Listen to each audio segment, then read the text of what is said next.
जय जय रघुवीर समर्थ.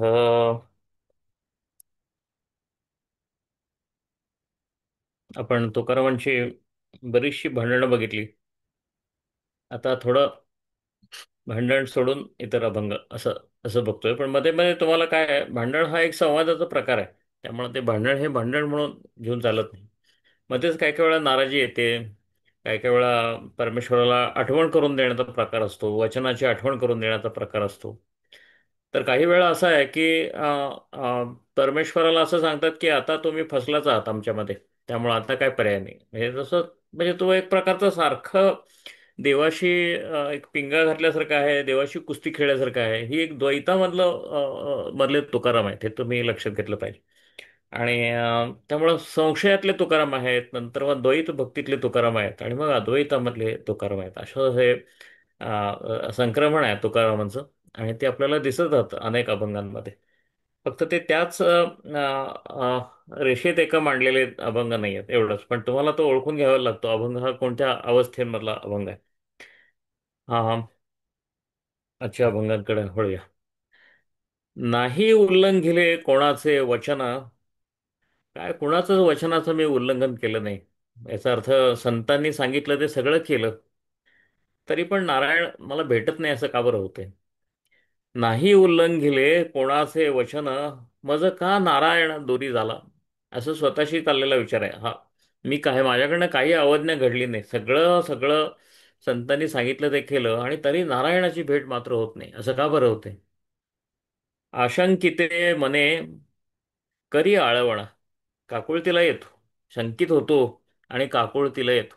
हे जे शंकित होणं आहे ना, तिथेच त्याचा न भेटण्याची खात्री आहे. हे तुकारामांच्या नंतर लक्षात आलेलं आहे. आशंकिते मने करी आळवण. शंकित मनाने मी परमेश्वराची आठवण करतो.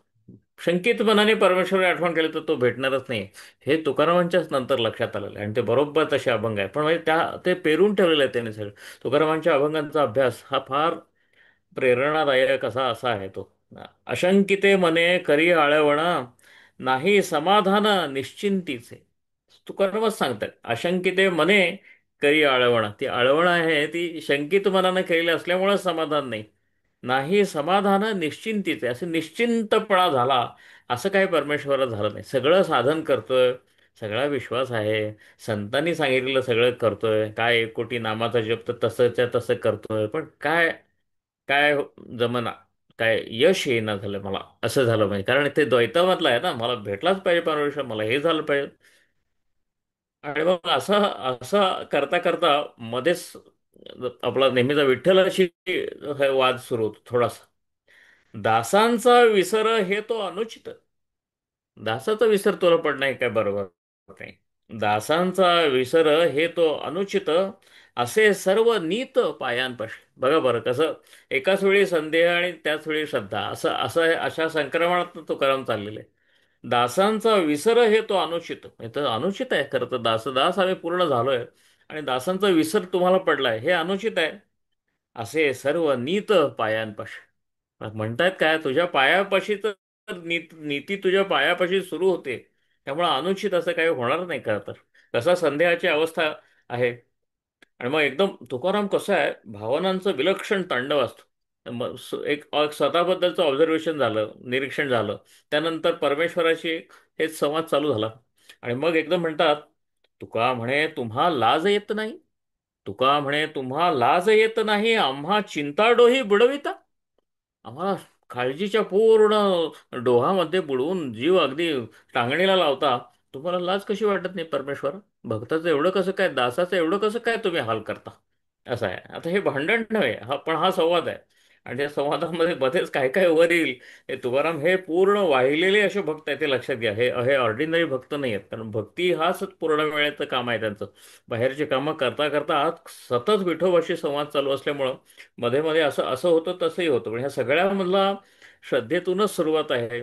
वाटेत संदेह जो काही येईल तो येऊ देतात, आणि त्या संदेहाचा निपात करत ही भक्ती अशी पुढं पुढं पुढं जात राहते तुकारामांची. आता हे बघा हा कसा आहे. आता हा अभंग हा माझा अतिशय आवडत्या अभंगातला एक अभंग आहे तुकारामाच्या. तुकाराम इथं म्हणतात, कसं आहे, काय काय वेळा ह्या आध्यात्मिक वाटेवर त्याला डार्क नाईट ऑफ सोल असं म्हणतात, आत्म्याची अंधारी रात्र. त्या अंधाऱ्या रात्रीमध्ये चं वैशिष्ट्य हे असतं की संसार, प्रपंच, जीवलग, सगळे मोह, इंद्रियांचे विषय वगैरे सगळे ज्यांनी ज्यांनी आनंद दिला ते सगळंच मागं पडलेलं आहे. सगळं मागं पडलेलं आहे याचा अर्थ परमेश्वर भेटलेला आहे असंही नाही.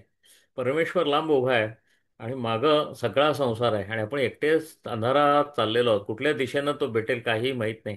अशी ही याला डार्क नाईट ऑफ सोल असं जगभर असं ह्या प्रवासाचं वर्णन केलेलं आहे. कुठल्याही तुम्ही आध्यात्मिक वर्णनं वाचली तर तुम्हाला हे वर्णन सापडेल. त्यामध्ये मग अनेक शंका निर्माण होतात की आपण ह्या मार्गावर आलो हे चूक आहे का, काय करावं, असं सगळं सगळं होतं. बरं, त्या तुकारामांचं हे शंकेचं नाही आहे पण अर्थतेचा असा अभंग आहे. आणि मग परमेश्वर जर भेटत नसेल, कारण आता संसार सोडलाय तर संसाराकडे परत जाणं, हा तो संसार सोडलाय काय असे कर्मकांड म्हणून सोडलेलं नाही. घरातल्यानं रुसून कुठेतरी परत आत्याकडे जाऊन बसणारे लहान मुलं असतात, तर त्यातला हा प्रकार नाही आहे. सगळा सोडून असा परमेश्वराच्या वाट्यावर आलेला आहे. त्यामुळं जे सोडले तिकडे परत जाण्याचा पर्याय आता शिल्लक नाही, कारण मनापासून वीट आलेला आहे संसाराचा, समूळ वीट, प्रपंच समूळ वीट आला, असं असं तुकारामांनीच आपल्या स्वतःचा आत्मचरित्रपर अभंगामध्ये ओळ सांगितली आहे. समूळ प्रपंच वीट आला. प्रपंचाच्या मुळाशी जी काही वासना असते, मोह, माया, ममता जे असतं, ह्या मुळांसकटच मला प्रपंचाचा वीट आला. हा जर वीट आला असेल तर तुम्ही प्रपंचाकडे परत जाऊ शकत नाही. त्यामुळे आता तो ऑप्शन राहत नाही. अशा वेळी आम्ही काय करावं? का तर तोच संसार निरस झालेला आहे, तो करत बसावं. परमेश्वरा, मी काय करू? असा असा हा आर्त असा अभंग आहे. आता तुम्ही आता ऐका. काय आता आम्ही पोटची भरावे. बघा बरं कसं म्हणतात. खरं तर पोट भरण्यालाच आमच्या आमच्या लेखी खरं करिअर म्हणजे पोट भरणंच आहे. आणि तुकाराम काय खिन्नपणानं म्हणतात, आता काय काय पोटच भरत बसू काय फक्त, असं म्हणतात. आपल्याला ज्यात तृप्ती आहे त्यात तुकारामांना अतृप्ती आहे. काय आता आम्ही पोटची भरावे, जगत चाळवावे भक्त म्हणून. जग चाळवावे म्हणजे फसवावे, कारण आता आम्ही भक्त झालोय, भक्त म्हणून प्रसिद्ध झालो मी आता परमेश्वरा. मध्ये मध्ये तुम्ही आम्हाला ज्या देणगी दिली अभंगाची, त्यामुळे आम्ही बोलायला लागलो. बोलायला लागल्यामुळे आम्ही प्रसिद्ध झालो. आणि आता जग आमच्या पायाशी येते, त्या जगाला आम्ही फसवतोय. हे विठ्ठल असतो, विठ्ठल बोलतो आपल्याशी, असं काय मी काही सांगतो. नामदेवांशी बोलले, एकनाथांशी बोलले, सगळं तुमचं सांगायचं. जगत चाळवावे भक्त म्हणून. आम्ही भक्त म्हणायचं आणि तुम्हाला तुमच्या नावाने जगाला फसवायचं आणि स्वतःला फसवत फक्त पोटच भरायचं. अशी अतिशय सामान्य मिडिऑकर अशी सुमार अशी अवस्था आलेली आहे परमेश्वरा भक्तीमध्ये. काय करू?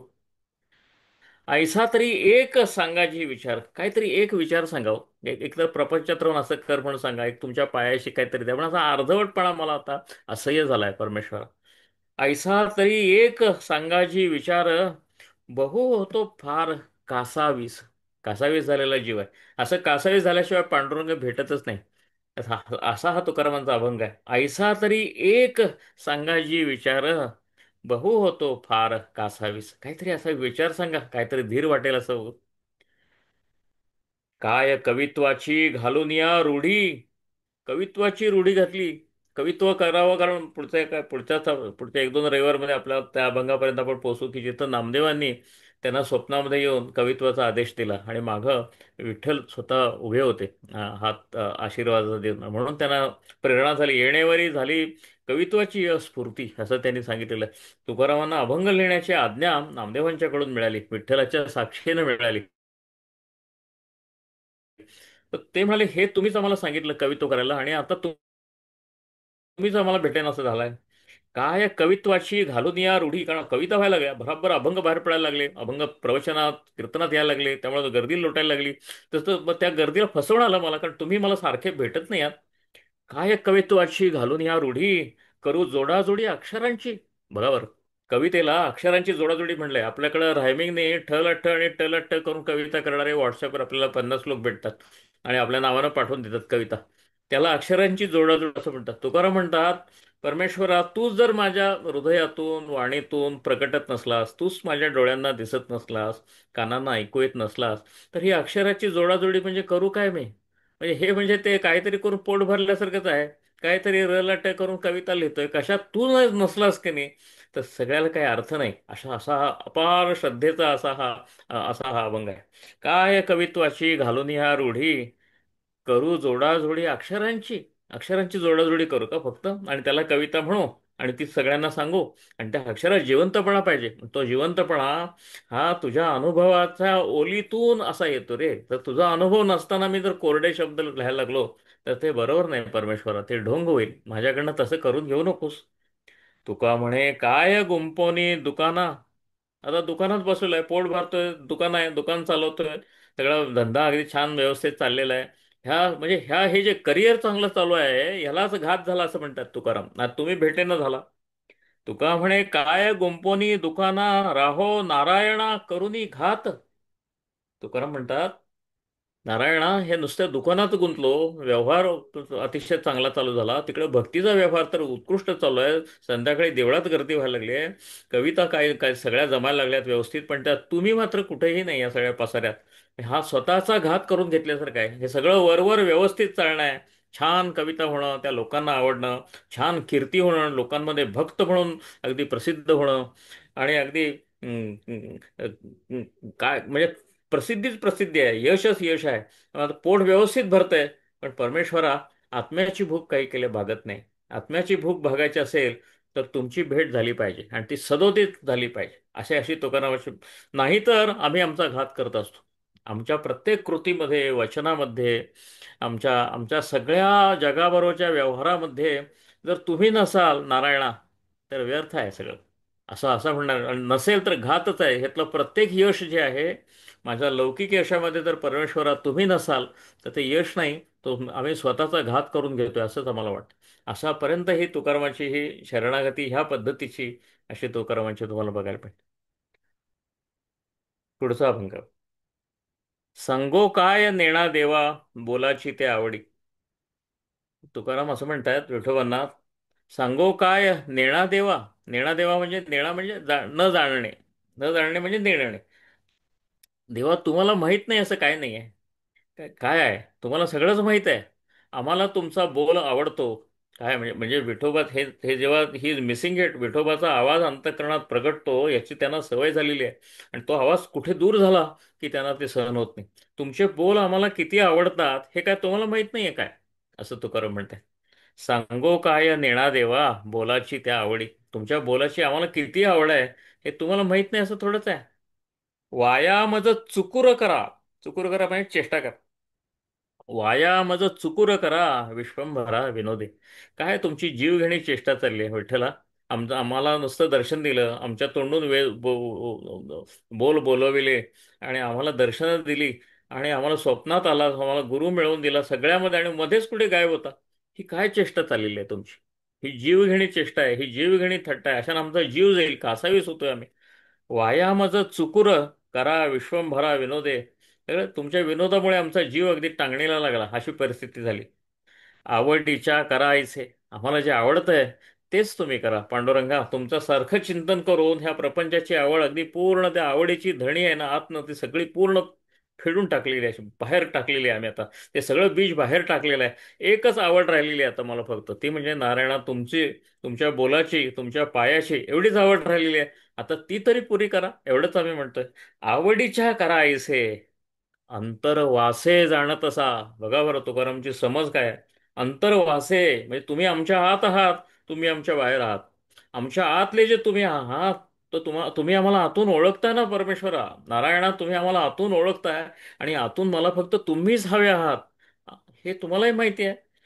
हे हा आवडीसारखं करा तुम्ही फक्त. आवडीच्या करा ऐसे, अंतर्वासे जाणत असा. माझी काय आवड आहे हे तुम्हाला आत राहून कळतंय, मनोमन तुम्ही जाणताय. माझ्या आवडीप्रमाणे का करत नाही, आणि माझ्या आवडीमध्ये नारायण सोडून काहीही नाही. आवडीच्या करा ऐसे, अंतर्वासे जाणत असा. तुका म्हणे समाधाने. असं एकदा तुम्ही भेटलात की मग आम्हाला समाधान होईल. आणि एकदा समाधान झालं की मनानं मी असा मोकळा होऊन जाईल. तर मोकळं होण्याची तुकारामांना आकांक्षा लागलेली आहे, आणि त्या मोकळ्या होण्याच्या आड परमेश्वर भेटत नाही आहे, ही एकमेव खंत आहे. ती ती आहे. म्हणजे काय लेवलचं नैराश्य आहे बघा, दुसरी काय आशाच उरली नाही आहे, फक्त पांडुरंगाची आशा आहे. पांडुरंग भेटत नाही एवढीच एकमेव निराश आहे. तुका म्हणे समाधाने, होईन मने मोकळा. मनानं मोकळा केव्हा होईल, तुम्ही भेटल्याचं समाधान मिळालं की मगच मी मनानं मोकळा होईल, त्याशिवाय मनाला चैन नाही. आता हा एक थोडासा वेगळ्या पद्धतीचा एक अभंग बघूया. आणखीन एखादा अभंग घेऊन आपण थांबूया. हा हा संवादामध्ये भक्ताचा बऱ्याच वेळा भक्ताचा हट्ट असतो. भक्ताचा काही वेळा पराभव होतो, मग भक्त रागावतो, भक्त प्रसन्न होतो. असं सगळं होत असताना काही काही वेळा भक्ताला असं वाटतं की परमेश्वर गणला, परमेश्वर फसलेला आहे आणि आपणच विजयी झालेलो आहोत. आणि या भक्तीतली ही सुंदर सुंदर अशी अवस्था आहे, फार अतिशय गोड अशी अवस्था आहे. ती तुकारामांची ह्यामध्ये दिसते ह्या अभंगामध्ये. म्हणजे सारखा भांडणामध्ये आपण हारलोय आणि तुम्ही काय, असं काही नाही. त्याचं वर खाली होत असतं हा सगळा सी सॉ आहे हा. तुमचा तुम्ही केला गोवा, आता चुकविता देवा. गोवा म्हणजे अडकणं, गुंता. अहो, ह्या भक्तीच्या पसाऱ्यात तुम्हीच अडकून पडलेला आहात. आम्ही काय नाही केलं, आता तुमची सुटका नाही. आता तुमची सुटका नाही. हे बघा बघा, काय काय सुंदर भावना आहे. आता आता हा आत्मविश्वास कसा भक्तीतून आलाय बघा. भक्तीतून आलेला आत्मविश्वास आहे ना, त्या आत्मविश्वासापोटी तुकारामांना कळलं की आपल्या मनातला संशय बाहेरच्या विठ्ठलाला आणि सारख्या विठ्ठलाला त्यातला मारक आहे. आपल्या मनात संदेह जो आहे तोच विठ्ठलाचा मारक आहे. संदेह जर संपला तर सगळीकडे विठ्ठलच विठ्ठल आहे. हे तुकारामांच्या लक्षात यायला थोडा वेळ लागला. आणि जसा जसा वेळ लागला, वेळ होत गेला, पुढचा त्यांचं आयुष्य सरत गेलं, तसं तसं त्यांच्या अभंगांमध्ये ती अणुरणीया थोकळा तुका आकाशा एवढा अशा असा प्रत्यय तुकारामांना आला. पण तो यायच्या आधीच्या या सगळ्या अवस्था आहेत. पण ह्या अवस्थामध्ये एक अशी जिंकल्याची भावना असलेला फारसा सुंदर अभंग आहे. तो कसा आहे बघा. हा, तुमचा तुम्ही केला गोवा, आता चुकविता देवा. आता आता आता सुटका नाही. तर जो हरीला कोंडल्याचा एक गाणं आहे बघा, फार तसं तशा पद्धतीचं आहे. आता आता आता सुटका नाही, आता आम्ही तुला धरून ठेवलेलं आहे. कैसे सरे चाळवणे, तुम्ही आता आम्हाला फसवू शकत नाही. आता तुम्ही आम्हाला फसवताय कसं, ह्याचे अभंग आपण काही बघितलेले आहेत भांडणाचे. आणि आता तुकाराम कसं म्हणताय, कैसे सरे चाळवणे, तुमचं आम्हाला फसवणं आता यशस्वी होणार नाही पांडुरंगा. का? केले काशाला शहाणे, आम्हाला शहाणं करून सोडलंय ना तुम्ही. तुमच्याबरोबर सारखा पंगा घेऊन घेऊन आम्ही पण आता शहाणे झालोय. आणि पण शहाणे झालोय म्हणजे अहंकार नाही आहेत. केले काशाला शहाणे असं म्हणतात. आपल्याला शहाणं करणारा आम्ही स्वतः नाही, त्यात अहंकार नाही. पांडुरंगानंच आम्हाला सारखं गुंगारी द्यायचं, प्रगट व्हायचं, गुंगारी द्यायचं, प्रगट. ह्या खेळातनं आम्हाला शहाणं केलं. आम्हाला हा भक्तीतला खेळ आम्हाला हा पांडुरंगाने शिकवलाय आणि शहाणं करून सोडलेलं आहे. हे भक्तीतलं शहाणं होणं म्हणजे काय, ही फार खोल अशी भावना आहे. आणि ती तुकारामांनी या अभंगात बरोबर मांडली. केले काशाला शहाणे. केले कशाला शहाणेचा अर्थ काय, ते शहाण पण भक्तीतलं आहे. परमेश्वर दिसेनासा झाला तर तो लपंडाव खेळतो एवढंच लक्षात ठेवायचं. तो नाहीसा झाला असं समजायचं नाही. हे शहाणपण आहे. आम्हाला आता आता पण तू मला दिसत नाहीयेस, पण आता आम्ही शहाणा झालो. आम्हाला दिसत लपला असी तरी नाम कैसे नेसी, हा जो नामदेवांचा अभंग आहे, तो तुकारामांच्या त्याची गंमत आता तुकारामांच्या हळूहळू भक्त म्हणून ते प्रौढ व्हायला लागलेत. तसं तसं लक्षात यायला लागलेत. कैसे सरे चाळवणे, कैसे सरे चाळवणे म्हणजे तुमच्या फसवणुकीचा काय पाळा आता. तुम्ही काय फसवताय आम्हाला, काय आता आता बिशादच काय तुमची फसवायची, आम्हाला माहित आहे फसलेले तुम्ही आहात. आम्ही आता फसणार नाही. कैसे सरे चाळवणे, केले काशाला शहाणे, कासया रूपा नावा आले ती का बापा. असं म्हणलंय, बापा तुम्ही रूपाला आणि नावाला आलात कशाला. आता तुम्ही रूपाला आणि नावाला आलात ना, आता तुम्ही आम्हाला सापडलात. हा गोवा तुमचा तुम्ही केलेला आहे, सगुण झालातच का मुळात. त्या पुंडलिकाच्या हाकेला ओढून तिथे येऊन बसलात कशाला, उभा कशाला राहिलात. आता काय नाही, आता तुम्ही आम्हाला सापडला. कासया रूपा नावा आले ती गा बापा, तुका म्हणे आता न सरे हवाले घालिता. आता टाळाटाळ करून काही चालणार नाही. आता तुम्हाला भेटायला आम्ही हाक दिली की भेटायला लागेल. आम्हाला बोल म्हणलं की बोलायला लागेल. आता आता तुम्हाला टाळताच येणार नाही. तुम्ही आमच्या पूर्ण कब्जामध्ये असे आलेले आहात. असा फार छान असा असा एक प्रेमातल्या विजयाचा असा हा अभंग आहे. आता एक अभंग आपण घेऊया. हा थोडा उपदेशाचा अभंग आहे, पण तो आपल्यासाठीचा उपदेश आहे. हा बहुतेक एखादी स्त्री त्यांना उपदेश मागायला गेली असावी आणि मग त्यांनी हा उपदेश केला असावा, असं वाटतंय त्यातल्या प्रदक्षिणेच्या उल्लेखावरून. पण आपण बघूया परत. फार सुरेख अभंग आहे. म्हणजे कसं भक्तांनी कसं वागावं. म्हणजे तुम्हीच जर तुकारामांच्या चरणी नमस्कार केला असता देहूला जाऊन एक 350 वर्षापूर्वी, तर तुकारामांनी तुम्हाला काय उपदेश केला असता, तो या अभंगामध्ये आहे. असं तुम्ही वागा, असं असं असं आणि असं अशा रीतीनं अभंगरूपी तुकाराम आपल्याला भेटत आहे. हा अभंग आपण वाचू आणि थांबू. तुकाराम काय काय उपदेश करतात बघा. काळ सारावा चिंतने, परमेश्वराच्या चिंतनामध्ये काळ सारावा, इतर काही कशाचं चिंतन करू नका. काळ सारावा चिंतने, एकांतवासी गंगा स्नाने. गंगेत म्हणजे इंद्रायणीमध्ये स्नान करावं. एकांत राहावं, एकांतात राहावं आणि एकांतात दुसरा कुठला विचार करू नये. एकांतात फक्त पांडुरंगाचा विचार करा. काळ सारावा चिंतने, एकांतवासी गंगा स्नाने, देवाचे पूजन प्रदक्षिणा तुळशीच्या. देवाचं पूजन करा आणि तुळशीच्या प्रदक्षिणा करा. तर तुळशीच्या प्रदक्षिणा सहसा पुरुषांना करायला सांगत नाही, तर स्त्रियांना करायला सांगतात. त्यामुळे ही स्त्री भक्त असावी असं वाटतं. पण आपण तुळशीच्या प्रदक्षिणा हा हा आपण सगळं तुळशीच्या प्रदक्षिणा हा एक वाक्प्रचार म्हणून घेऊया आणि तो सर्वांनाच लागू पडेल असं समजूया. देवाचे पूजन प्रदक्षिणा तुळशीच्या, असा तुमचं रुटीन ठेवा तुम्ही. युक्त आहार विहार, जे काय नीतीला योग्य साजेसं दिलेलं आहे तर तेवढंच विधीने विषय सेवन तेवढं करावं. आहार पण युक्त तेवढाच घ्या, म्हणजे विनाकारण जास्त खाखा करू नका. देह ठेवा, भक्तीमध्ये, सेवेमध्ये, कामामध्ये राहावा एवढंच आहार घ्या. युक्त आहार विहार नेम इंद्रियांचा सार. इंद्रियांचा नेम जो ठेवून दिलेला आहे परमेश्वरानं तेवढ्यापुरतंच घ्या. जास्त इंद्रियांच्या विषयांच्या मागे लागू नका. सगळी एनर्जी जी आहे ती विठ्ठलाच्या चरणी फक्त तुमची जाऊ दे. नसावी बासर निद्रा, जास्त झोपू नका. मग तुकारामाने बरोबर आपल्यासाठीच लिहिलेला अभंग आहे हा. युक्त आहार विहार नेम इंद्रियाचा सार, नसावी बासर निद्रा बहुभाषण. जास्त बडबड करू नका, जास्त झोपू नका असं सांगितलंय. नसावी बासर निद्रा बहुभाषण, परमार्थ महाधन. परमार्थ आहे ना, ते सगळ्यात मोठी श्रीमंती ही परमार्थाची आहे, परमेश्वराच्या नामाची आहे. त्या नामाच्या घेण्यात जे काही तुमच्या वाट्याला येईल तीच खरी तुमची श्रीमंती आहे. बाकी पैशाच्या मागे जास्त लागू नका. परमार्थ महाधन जोडी देवाचे चरण, परमेश्वराच्या पायापाशी तुम्हाला घेऊन जाईल असा हा परमार्थ आहे. त्याच्यापेक्षा दुसरी काय अपेक्षा आयुष्यात करू नका. व्हावया जतन हे उपाय लाभाचे. आणि मग हे जर व्हायचं असेल परमेश्वराच्या पायापाशी, हीच जगातील सगळ्यात मोठं यश हेच आहे की परमेश्वराच्या पायापाशी तुम्हाला जाताला पाहिजे. त्याचे पाय तुमच्या हृदयात कायम वस्तीला आले पाहिजेत. हेच मिळवणं आहे आयुष्यातलं. ते मिळवायचं असेल तर मी वर सांगितलेलं आहे ते करा. वर सांगितल्यामुळे काय, काळ सारावा चिंतने, एकांतवासी गंगा स्नाने, देवाचे पूजन प्रदक्षिणा तुळशीच्या, युक्त आहार विहार नेम इंद्रियाचा सार, नसावे बासार निद्रा बहुभाषण. ही सगळी पथ्य पाळा. आणि मग फार महत्वाचा शेवट केलाय या अभंगाचा. आणि एका अगदी किती तुकारामांसारखे जे पोहोचलेले संत असतात परमेश्वराच्या चरणांपासूनच ते आपल्याशी बोलत असतात. आपल्याला ते चरण दिसत नाहीत, आपल्याला फक्त संत दिसतात. देह समर्पिजे देवा, एका एका ओळीत त्यांनी सांगितले, हा देह आहे ना हा देवाला समर्पित करून टाक. याचा अर्थ कुठे जीव बी द्यायचं काही कारण नाही. जे काय होते ते त्याच्या संमतीनं होते, एवढे एक शरणागती तुम्ही पत्करा. देह समर्पिजे देवा, भार काहीच न घ्यावा. जे काही होईल त्याचा भार आपल्याकडे काही घेऊ नये. सगळं काय जे ह्या देहाचं होईल ते परमेश्वराच्या इच्छेनं होईल अशी शरणागतता तुमच्याकडे येऊ दे. होईल आघावा, हे एवढं तुम्ही करून बघा, मी सांगतोय ते. होईल आघावा तुका म्हणे आनंद. तुम्हाला आनंदाशिवाय काहीच होणार नाही. मी म्हणतोय तेवढं करा की तुम्हाला आनंद सोडून कोणतीही भावना येणार नाही. आणि मिळवायचा आहे तर हाच आनंद फक्त मिळवायचा. पण त्याला अगदी फार महत्वाचं सांगितलंय, देह समर्पिजे देवा, भार काहीच न घ्यावा, होईल आघावा तुका म्हणे आनंद. आपण ह्या आनंदाच्या आशीर्वादापाशी आज थांबूया. जय जय रघुवीर समर्थ. जय जय राम कृष्ण हरी.